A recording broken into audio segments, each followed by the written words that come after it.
तो first of all a very good morning to all of you.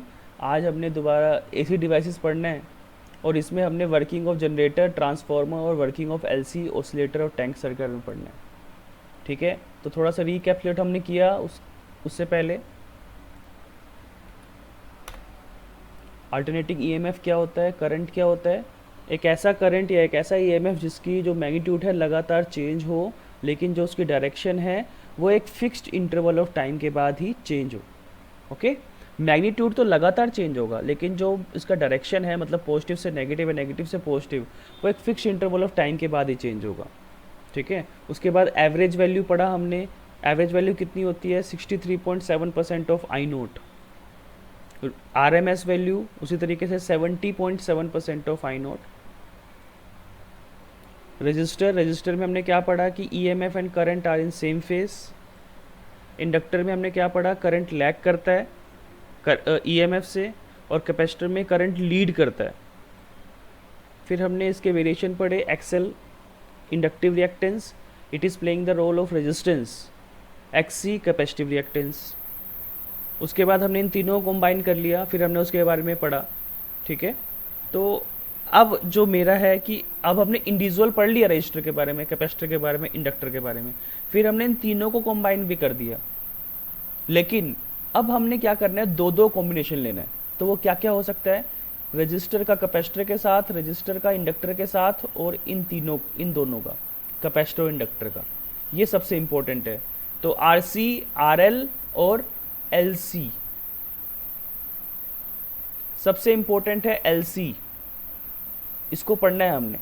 ठीक है, अब आर सी और आर एल देखो, छोटे से हम जल्दी जल्दी कर लेते हैं इनको। आर सी कैसे होगा?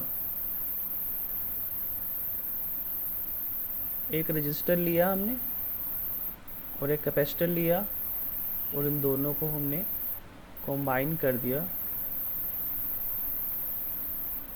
Through a AC power source. अब क्या होगा रजिस्टर और कैपेसिटर में? अब इसमें आपको एलसीआर का फॉर्मूला याद रखना है। जेड का फॉर्मूला क्या था हमारे पास?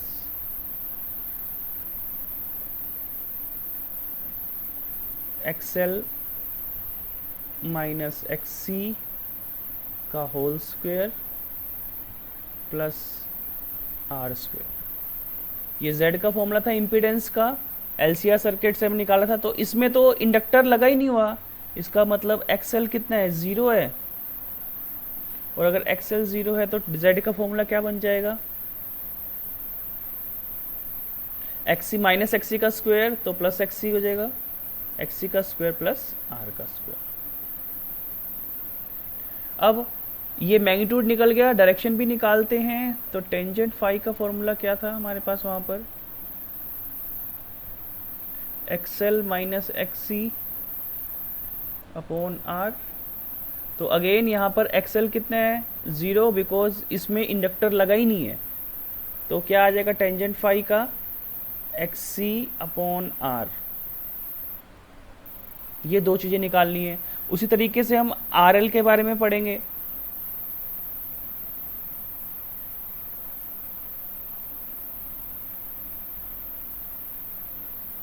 अब आर एल में हम क्या करेंगे? यहाँ पर आर एल में एक रजिस्टर के साथ इंडक्टर लगा देंगे से, और यहाँ पे सर्किट बना देंगे। ठीक है, अब सेम ऐसे ही। तो अब इसमें क्या है? इसमें एक्सी 0 है, बिकॉज इसमें कैपेसिटर नहीं लगा। आरएल सर्किट में कैपेसिटर नहीं है, तो इसमें एक्सी 0 हो जाएगा। तो जेड का फॉर्मूला अंडर रूट एक्सएल का स्क्वायर प्लस आर का स्क्वायर। और टेंजेंट फाई का फॉर्मूला अगेन हम एक्सी को 0 पुट करेंगे, तो एक्सएल अपॉन आर। डन। ठीक है, तो अब हम पढ़ते हैं LC circuit, very very important.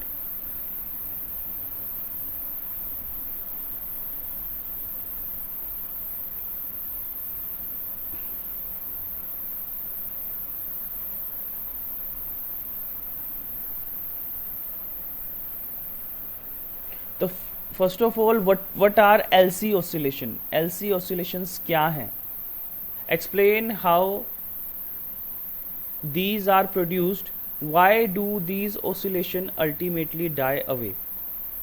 ठीक है, एलसी ऑसिलेशंस क्या हैं, कैसे प्रोड्यूस होती हैं, और ये इन्हें डैम्प्ड ऑसिलेशन बोलते हैं। डैम्प्ड आपने 11th में पढ़ा था, damped and undamped oscillation. Damped क्या होती थी, जिनकी एनर्जी लगातार कम होती जाए और at last it will die away. Undamped जिनकी एनर्जी कम ना हो, एम्पलीट्यूड कम ना हो। ठीक है, तो अब देखो यहाँ पर, when a charged capacitor is allowed to discharge through a non-resistive inductor, electrical oscillations of constant amplitude and frequency are produced. These oscillations are called LC oscillations। ठीक है, क्या कर रहे हैं हम यहाँ पर, हमने एक कैपेसिटर लिया और एक इंडक्टर लिया। ठीक है, कैपेसिटर लिया और एक इंडक्टर लिया और इन दोनों को हमने जोड़ दिया साथ में, तो इनमें एक इलेक्ट्रिकल ऑसिलेशंस बनती है जिसका एम्पलीट्यूड कांस्टेंट होता है, फ्रीक्वेंसी भी कांस्टेंट होती है, और इसे हम क्या बोलते हैं, एलसी ऑसिलेशन। देखो यहाँ पे आपको बेटर दिख जाएगा।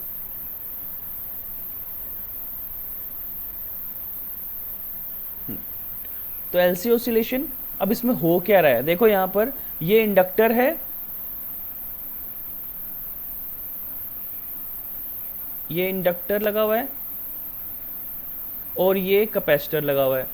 ठीक है, अभी स्टार्टिंग में ये ध्यान रखना, ये जो इंडक्टर है इसमें मैग्नेटिक एनर्जी है यूबी, और इस कैपेसिटर में कौन सी एनर्जी है, यूई, इलेक्ट्रिकल एनर्जी स्टोर है इस वक्त। तो ये इंडक्टर हुआ मैग्नेटिक एनर्जी का सोर्स और ये कैपेसिटर हुआ इलेक्ट्रिकल एनर्जी का सोर्स। तो जब टाइम जीरो है, मतलब स्टार्टिंग में capacitor is fully charged, capacitor की जो चार्जिंग है वो कंप्लीटली चार्ज्ड है, तो इसकी इलेक्ट्रिकल एनर्जी मैक्सिमम है, और जो मैग्नेटिक एनर्जी है वो जीरो है स्टार्टिंग में, जब हमने t इजिकल टू जीरो रखा।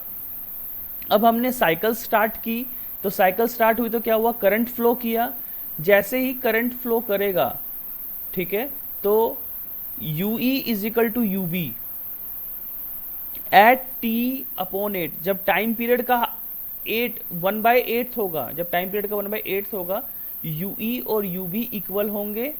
ठीक है, और जब टाइम पीरियड 2t/8 होगा तो यूई 0, यूबी मैक्सिमम। देखो एक्चुअली हो क्या रहा है, फर्स्ट आप क्या करोगे, कैपेसिटर आपका फुल्ली चार्ज है, इंडक्टर में अभी कोई एनर्जी नहीं है बिकॉज करंट फ्लो नहीं हो रहा अभी।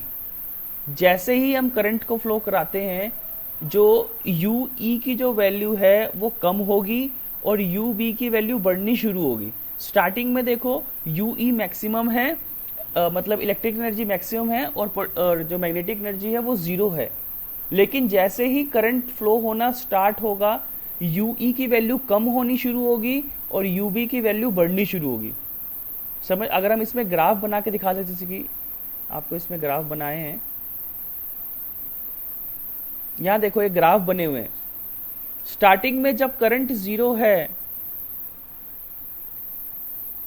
स्टार्टिंग में जब करंट जीरो है, तो यहां पर यूई मैक्सिमम, यूबी जीरो है। देखो बिल्कुल भी यूबी की वैल्यू नहीं है। लेकिन जैसे ही आपने करंट फ्लो कराना स्टार्ट किया, यूबी और यूई इक्वल आ गए, बिकॉज यूई की वैल्यू कम होगी और जो इलेक्ट्रिक एनर्जी का लॉस होगा उससे मैग्नेटिक एनर्जी बनेगी। तो law of conservation of energy भी यहाँ पे फुल्ली सेटिस्फाइड है। यहाँ पर ये नहीं है कि इलेक्ट्रिकल से मैग्नेटिक कैसे हो रहा है, यहाँ पर कन्वर्ट हो रही है इलेक्ट्रिकल से मैग्नेटिक, मतलब इलेक्ट्रिक एनर्जी अगर लूज हो रही है तो उससे मैग्नेटिक एनर्जी बन रही है। फिर उसके बाद एक टाइम ऐसा आएगा जब एक कैपेसिटर फुल्ली डिस्चार्ज हो जाएगा। थर्ड केस में कैपेसिटर में कोई चार्ज नहीं है, तो यूई जीरो, यूबी मैक्सिमम। देखो फर्स्ट केस में और थर्ड केस में, फर्स्ट केस में यूई मैक्सिमम था, यूबी मिनिमम था, जीरो था बिल्कुल। और थर्ड केस में एनर्जी कन्वर्ट हुई इलेक्ट्रिकल से मैग्नेटिक, और होते होते एक टाइम ऐसा आया कि अब मैग्नेटिक एनर्जी कंप्लीट हो चुकी है, फुल हो चुकी है, लेकिन इलेक्ट्रिक एनर्जी जीरो हो चुकी है। फिर दोबारा से अब क्या होगा, इसमें इंड्यूस्ड करंट बनेगा, इंड्यूस्ड करंट, जो कि इसको अपोज करेगा, जिसकी वजह से क्या होगा, ये कैपेसिटर चार्ज होना शुरू होगा। लेकिन चार्ज जो होगा वो अपोजिट डायरेक्शन में, बिकॉज अब इसमें इंड्यूस्ड करंट फ्लो करेगा, and induced current always opposes the applied current. जो अप्लाइड करंट था उसमें पॉजिटिव ऊपर था, नेगेटिव नीचे था, लेकिन अब कौन सा करंट पास हो रहा है? इंड्यूस्ड करंट पास हो रहा है, इंड्यूस्ड। तो इंड्यूस्ड करंट में पॉजिटिव नीचे है और नेगेटिव ऊपर आ गया, मतलब जो प्लेट्स हैं वो रिवर्स चार्ज हो गई। Is that clear? तो फिर उसके बाद अब क्या होगा? पहले ये कैपेसिटर चार्ज होगा, अभी थोड़ा चार्ज हुआ है, फिर ये फिफ्थ केस में दोबारा से कैपेसिटर चार्ज हो गया और मैग्नेटिक एनर्जी जीरो हो गई। फिर दोबारा वही प्रोसेस चलेगी, लेकिन देखो यहां पर जो डायरेक्शन है और जो यहां पर जो डायरेक्शन है वो अपोजिट है। क्यों? अब क्या हुआ, जो कैपेसिटर जो चार्ज हुआ उसके प्लेट्स के जो चार्जेस हैं वो इंटरचेंज हो गए। पहले जहां पे पॉजिटिव था ऊपर वाली प्लेट पे, अब ऊपर वाली प्लेट पे नेगेटिव आ गया। तो करंट तो पास होगा लेकिन अपोजिट डायरेक्शन में पास होगा, और फिर दोबारा से वही। तो बेसिकली अगर हम बोलें, इलेक्ट्रिक एनर्जी से मैग्नेटिक एनर्जी बनेगी और फिर मैग्नेटिक से इलेक्ट्रिक एनर्जी बनेगी। यहाँ पर जो L है, it is a source of magnetic energy and C is a source of electric energy. अब इसी को आपने लिखना है थ्योरी में। अगर आपको समझ में आ गया तो मैं थोड़ा सा एक्सप्लेन करता हूँ यहाँ पर। Figure 1 shows a capacitor with initial charge Q naught connected to an ideal inductor, ठीक है। Electric energy stored in capacitor is UE is equal to half Q naught square upon C। ये capacitor की energy का expression है, ये हमने निकाला हुआ है। It is an expression for energy of capacitor, ये यूनिट नंबर 1 में निकाला था हमने कैपेसिटर चैप्टर में। As there is no current in the circuit, the energy stored in the magnetic field of the inductor is zero। तो first figure 1 में जो electric energy store है कैपेसिटर में वो है half Q naught square upon C। ये formula है जो हमने यूनिट नंबर 1 में पढ़ा है, और इंडक्टर के अंदर कोई एनर्जी स्टोर नहीं है।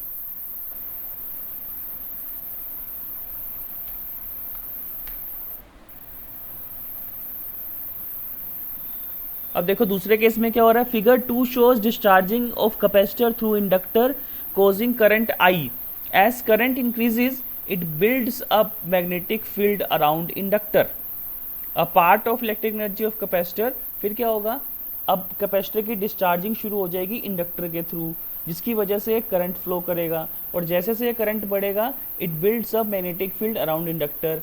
तो इंडक्टर के अराउंड एक मैग्नेटिक फील्ड बन जाएगा, तो जिससे क्या होगा, इलेक्ट्रिक एनर्जी का कुछ पार्ट कन्वर्ट हो जाएगा किसमें? मैग्नेटिक एनर्जी में। और ये एक्सप्रेशन होता है एनर्जी स्टोर्ड इन इंडक्टर, एनर्जी स्टोर्ड इन इंडक्टर। ये छोटा सा एक टॉपिक था, ये हमने किया भी हुआ है। Figure 3 shows full discharging of capacitor, the current reaches its maximum value. जो फिगर 3 है, अब जो कैपेसिटर है वो पूरी तरह से डिस्चार्ज हो चुका है, ठीक है, और अब मैग्नेटिक एनर्जी मैक्सिमम हो चुकी है। Okay, thus entire electrostatic energy of capacitor has been converted into magnetic energy of inductor, ठीक है। अब जब डिस्चार्ज हो गया पूरा, the magnetic flux linked with the inductor decreases. अब जब कैपेसिटर में और चार्ज करने की कैपेसिटी नहीं है अब उसको, तो अब क्या होगा, जो इंडक्टर है उसको एनर्जी कहाँ से मिल रही थी? कैपेसिटर से तो मिल रही थी एनर्जी, लेकिन अब तो कैपेसिटर के पास खुद ही एनर्जी नहीं बची। तो अब जो मैग्नेटिक एनर्जी है इंडक्टर के अंदर वो डिक्रीज होना शुरू हो जाएगी, और जब डिक्रीज होगी तो आपको पता है magnetic flux linked with the coil अगर चेंज होगा तो an induced current will be produced, inducing a current in the same direction as shown in the fourth. This current charges the capacitor. अब ये जो करंट प्रोड्यूस हो रहा है, induced current जो प्रोड्यूस हो रहा है, ये दोबारा से कैपेसिटर को चार्ज करेगा, लेकिन अब अपोजिट डायरेक्शन में करेगा। मैंने बताया था आपको फर्स्ट और फोर्थ डायग्राम में फर्क क्या आ रहा है, यही आ रहा है कि फर्स्ट वाले डायग्राम में जो अपर प्लेट है वो पॉजिटिव है कैपेसिटर की और बॉटम प्लेट नेगेटिव है, लेकिन फोर्थ वाले डायग्राम में उल्टा हो गया, बॉटम प्लेट पॉजिटिव हो गई और अपर प्लेट नेगेटिव हो गई, ठीक है। तो again this process continues till the capacitor is fully charged. अब दोबारा से, जब दोबारा डायग्राम में दोबारा से कैपेसिटर चार्ज हो गया, फिर दोबारा से वो डिस्चार्ज होगा सेम वैसी प्रोसेस से, तो the energy is again transfer to magnetic field of the inductor. This process repeats in the opposite direction, लेकिन हम अपोजिट डायरेक्शन में होगा ऐसा। In this way energy of the system continuously surges back and forth. Back and forth, जो to and fro motion को back and forth motion भी बोलते हैं ना, पेंडुलम का होता है ना मोशन, पहले जितना राइट पे जाएगा उतना ही लेफ्ट पे जाता है वो, तो उसे इस मोशन को बोलते हैं बैक एंड फोर्थ या टू एंड फ्रो मोशन। तो यहाँ पर भी तो यही हो रहा है, एक बार इलेक्ट्रिकल एनर्जी मैक्सिमम हो रही है, फिर एक बार मैग्नेटिक एनर्जी मैक्सिमम हो रही है, फिर दोबारा इलेक्ट्रिक एनर्जी मैक्सिमम हो रही है, फिर दोबारा मैग्नेटिक एनर्जी मैक्सिमम हो रही है। तो in this way energy of the system continuously surges back and forth, the electric field of the capacitor and magnetic field of the inductor. This produce electrical oscillations of finite frequency nu naught. ये frequency है, ये आप already derive कर चुके हो formula resonant frequency में। These are called LC oscillation. अब यहाँ पर वो पूछ रहा था, ये अगले का आंसर है कि ये अपने आप ही क्यों खत्म हो जाती है, because these are damped oscillation as every inductor has finite resistance. अब आपको पता है इंडक्टर का एक रेजिस्टेंस है, क्या रेजिस्टेंस है, XL. This causes energy loss as heat, this causes energy loss as heat. The amplitude of these oscillations goes on decreasing and oscillations finally die away. ये देखो यहाँ पर, ये आपने पढ़ा हुआ है 11th में ऑसिलेशन वाले चैप्टर में, पहले मैक्सिमम, फिर मिनिमम, फिर मिनिमम, फिर मिनिमम, फिर जीरो, ऐसे कुछ, ठीक है।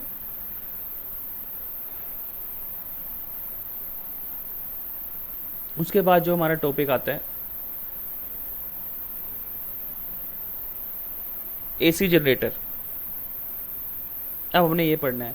मैंने आपको बताया था कि अगर आप चैप्टर नंबर 1 जो है इसका, उसमें चेंज ऑफ ओरिएंटेशन पढ़ लोगे तो आप आधा एसी जनरेटर पहले ही पढ़ चुके होगे, क्योंकि इसकी डेरिवेशन जो है वो चेंज ऑफ ओरिएंटेशन वाली ही करनी है हमें, ठीक है। First of all, AC generator और dynamo, it is a device which converts mechanical energy into electrical energy. इसका जो प्रिंसिपल है वो ईएमआई की डेफिनेशन ही लिखनी है आपने। ईएमआई की डेफिनेशन क्या होती है, whenever there is a relative motion between a coil and magnetic field, current oblique EMF will be induced in the coil and lasts so long as the change continues. Construction, ये diagram थोड़ा difficult लग रहा होगा आपको, अगर लग रहा है तो हम यहाँ से भी डायग्राम देख सकते हैं। ये यहाँ पर देखो, ये अनडैम्प्ड ऑसिलेशंस है और ये डैम्प्ड ऑसिलेशंस है।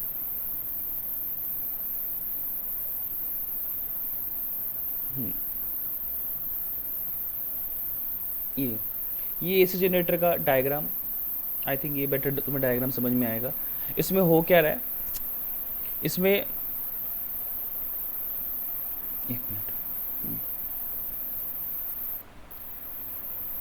इसमें ये दो मैग्नेट है, ये दो मैग्नेट है, ये साउथ पोल और ये नॉर्थ पोल। अब इसके बीच में एक रेक्टेंगुलर कोयल लगा दी, इसके ऊपर इंसुलेटेड कॉपर वायर को हमने वाउंड कर दिया, और आपको पता है कि अगर हम जितनी ज़्यादा नंबर ऑफ टर्न्स होंगी उतना ही ज़्यादा मैग्नेटिक फ्लक्स होगा, ठीक है। तो उसके बाद ये क्या कर रहा है, यहाँ पर हमने इसकी एक एक्सिस है, ये एक्सिस का रोटेट कर रहा है, ये रोटेट करेगा एक्सिस के साथ, ठीक है। जब ये रोटेट करेगा तो इसके साथ ये जो रिंग्स लगी हुई हैं, ये रिंग्स भी रोटेट करेंगी, और फिर यहाँ पे क्या बनेगा, एक करंट बनेगा, क्योंकि क्या हो क्या रहा है, देखो आपने पढ़ा हुआ है साइन वेव,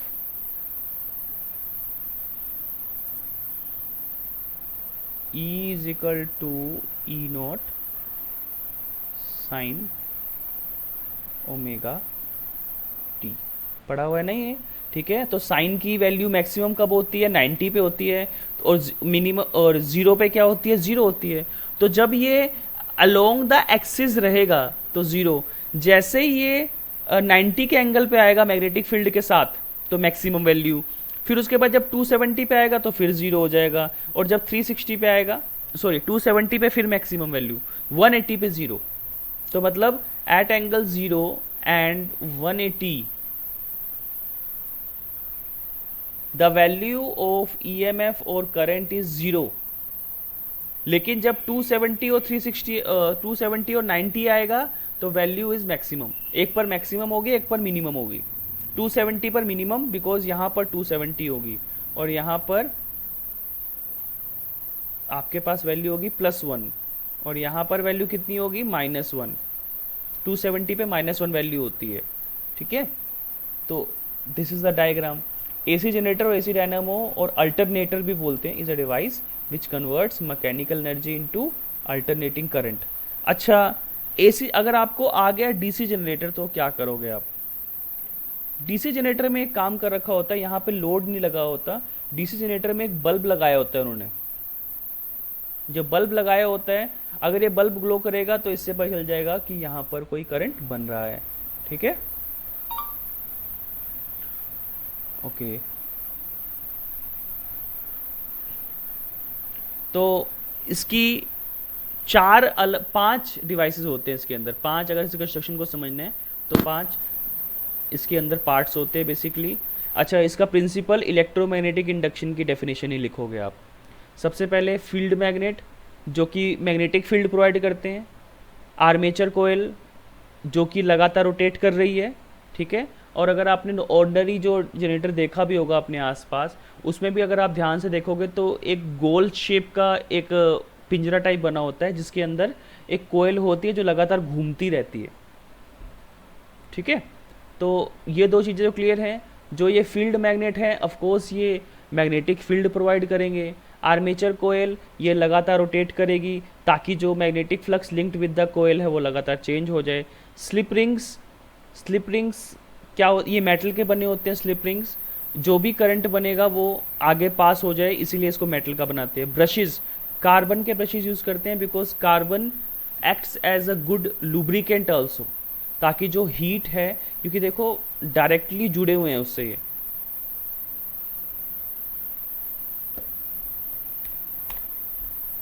देखो, ये जो ब्रशेज हैं और ये जो रिंग्स हैं, जब ये घूमेगा आपके पास कोयल तो रिंग भी घूमेगी। तो घूमने से क्या होगा, इन दोनों के बीच में फ्रिक्शन प्रोड्यूस होगा। तो फ्रिक्शन की वजह से यहाँ पे हीट बहुत ज़्यादा बढ़ भी सकती है, बिकॉज ये 1 मिनट में या 1 सेकंड के अंदर 500 टर्न्स कर सकता है, या 1 मिनट के अंदर 500 टर्न्स कर सकता है, ठीक है। ये इतनी तेज घूमता है, ओके। तो यहाँ पर जो हीट है वो बहुत ज़्यादा बन जाएगी। तो उस हीट को कम करने के लिए यहाँ पे जो ब्रशेज यूज़ करते हैं कार्बन के यूज़ करते हैं, because carbon acts as a good lubricant, जो हीट को कम करने में फ़ायदा करता है।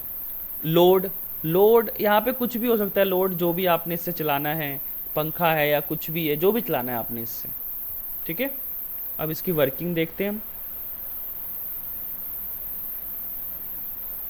ये यहाँ पे छोटा सा लिखा हुआ है इसमें। और अच्छा, theory and working. Let the coil is rotating clockwise, arm PT is going inward whereas arm QR is coming outward. अब देखो, ये जो पहले वाला जो डायग्राम था, इसमें क्या हो रहा है, जो आर्म PT है वो अंदर की तरफ जा रही है, और जो ये वाली जो आर्म है इसकी QR, दो इसकी आर्म्स हो गई ना, एक PT और एक QR। तो पहले जब ये रोटेट करना स्टार्ट किया इसने, ठीक है, ये एंटी क्लॉकवाइज रोटेट कर रहा है, तो PT अंदर की तरफ जा रहा है और QR बाहर की तरफ आ रहा है, ठीक है। जैसे कि ये वो पार्क होते हैं ना, पार्क में जो डोर लगा होता है वो घूमने वाला जो डोर होता है, वैसे ही है ना। अगर आप एक तरफ से फोर्स लगाओगे दूसरी तरफ से वो बाहर आ जाएगा और एक तरफ से आप अंदर चले जाओगे, तो ऐसे ही कुछ। तो एक QT बाहर की तरफ और PT अंदर की तरफ। तो magnetic field is from north to south. Magnetic field की जो डायरेक्शन सेम रहेगी, north to south. According to Fleming's right hand rule direction of induced current is from P to T, whereas in the external circuit it is from Y to X। ये देखो यहाँ पर direction of induced current P से T पर है और R से Q की तरफ है। इंड्यूस्ड करंट जो बन रहा है उसकी डायरेक्शन है P से T और R से Q, और जो एक्सटर्नल सर्किट है XY या लोड, वहां पर जो डायरेक्शन है वो Y to X है, ओके।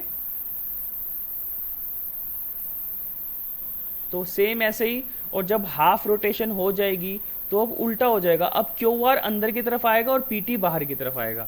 पहले PT अंदर जा रहा था और QR अब बाहर आ रहा था, तो डायरेक्शन तो सेम रहेगी मैग्नेटिक फील्ड की, लेकिन अब करंट की डायरेक्शन चेंज हो जाएगी। अब पहले P से T जा रहा था, अब T से P जाएगा। देखो इधर, अब करंट कहाँ से कहाँ जाएगा, T से P जाएगा। देखो ये T से P जा रहा है करंट, और R से Q जा रहा था, अब Q से R जाएगा। और एक्सटर्नल सर्किट में X से Y, पहले Y टू X जा रहा था। तो इसीलिए आफ्टर ईच हाफ रोटेशन, इसी के अकॉर्डिंग हम बोलते हैं आफ्टर ईच हाफ रोटेशन, ये ऐसे,